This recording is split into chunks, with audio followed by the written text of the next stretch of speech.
Amyl The Sniffers Cartoon Darkness album review. Let's chat about it. Hey friends, what's going on? John here from What's Spinning here tonight to chat about this latest album from Melbourne-based pub rock and punk rock band Amyl The Sniffers. They've been at it for a while, and since their inception, they have become one of my favorite things in modern punk. Now, their early EPs, they certainly were very promising, but for me, it was their self-titled debut that really turned up the heat. This was one of the most commanding and urgent punk records that I heard that year, and Amy Taylor, their lead singer, completely became one of the most commanding performers in modern punk overnight. Now, the last time we heard from the gang, it was with their Comfort to Me album, and since then, my thoughts on the album haven't changed. I think it's one of the better punk records of the last few years. It is just such a sweaty stroke of genius. Amyl The Sniffers over the last few years have been so good at playing classic punk, but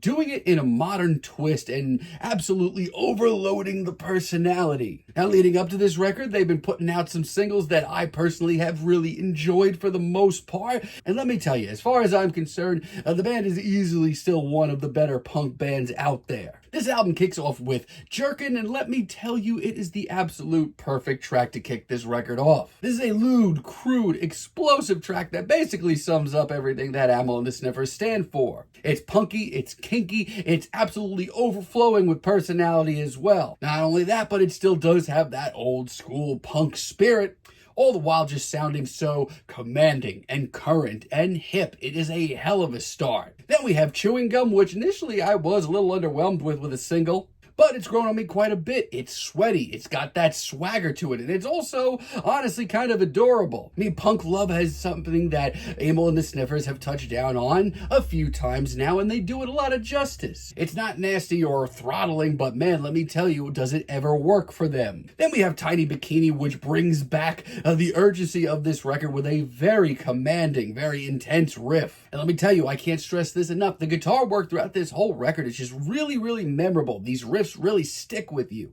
And once again, I feel like every other track on this record could be used as a sort of mission statement for the band. This one is no different. It's raunchy, it's empowering, it's a little tongue-in-cheek, and it's also way too catchy for its own good, but most of these tracks are. We also have Big Dreams, and I feel like I'm in the minority here saying that this is easily one of the coolest tracks on this record. Now, it's not Amy's first foray into the sort of southern and country stylings of this track. I mean, there was that In Spite of Ourselves cover with Amy on that Viagra Boys record. It's dramatic, it's epic. Amy's performance is absolutely one of the coolest that she's ever put out. Everything about this track I love. Let me just say though, obviously, it's far from a punk tune. And if you're not into this, I get it, but just don't be shocked when this is one of my favorite singles of the year. If you wanted something a little heavier, definitely give It's Mine a listen. This is a nasty 2-minute hardcore punk track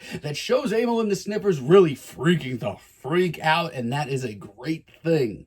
And yeah, it is Blink and you'll miss it, but I'm convinced that a lot of their fans have been craving an album in this style, myself included. But I'm just glad that it's here and it sounds as riled up as it is. Also, Motorbike Song is another great deep cut. For me, this is the sound that I fell in love with from the band. The wailing guitars, the sweaty atmosphere, the energy on display is all gravy. Every pounding drum, every guitar lick has me on the edge of my seat. At this point, I'm going to be real with y'all, the band has me wrapped around their little finger, and with this record, they are certainly back. Now, I will say this, and y'all might hate me for this, but my least favorite track here is You Should Not Be Doing That. Now, by all means, once again, this could be very easily used as a sort of mission statement for the band. I could very easily see this becoming a live staple, but I don't know, I haven't been overly excited about this since it dropped. When it first was released as a single, I wasn't into it.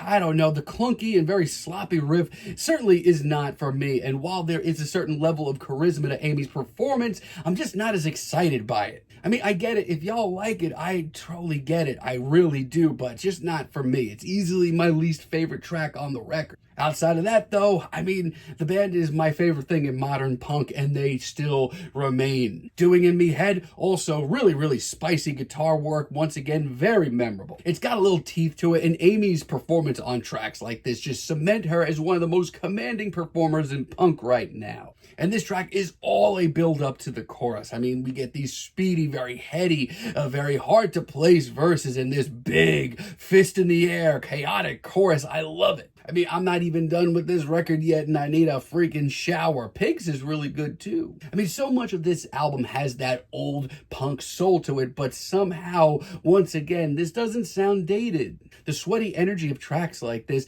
is so addictive, and I cannot help but belt out this chorus every time it rolls around. It amps me up. It's a hell of a deep cut, and that final guitar solo, woo, yeah, that's good. Now, Bailing on Me does not have the same energy as the rest of the record. This is one of the lightest tunes that we get here. But it's done really, really well. It's got some glam appeal to it. It almost has like an old school pop soul. And while I do know that this is definitely going to alienate some listeners, I feel like it's handled really well, and it brings a level of humility to this record. If it's not your cup of tea, I get it, but it's one of my favorite deep cuts. Do It did take a few times to listen to grow on me, but it did. It won me over with that freaking winding guitar riff and another ridiculous performance from Amy. She is on fire here. And no, it's not the heaviest cut here. As a matter of fact, it sounds pretty on the rails, but it just sounds like it's in the right spot. On the other hand, Going Somewhere is strangely hypnotic. As far as Amy's performance goes, this may be my favorite of hers on this entire album. It is wild.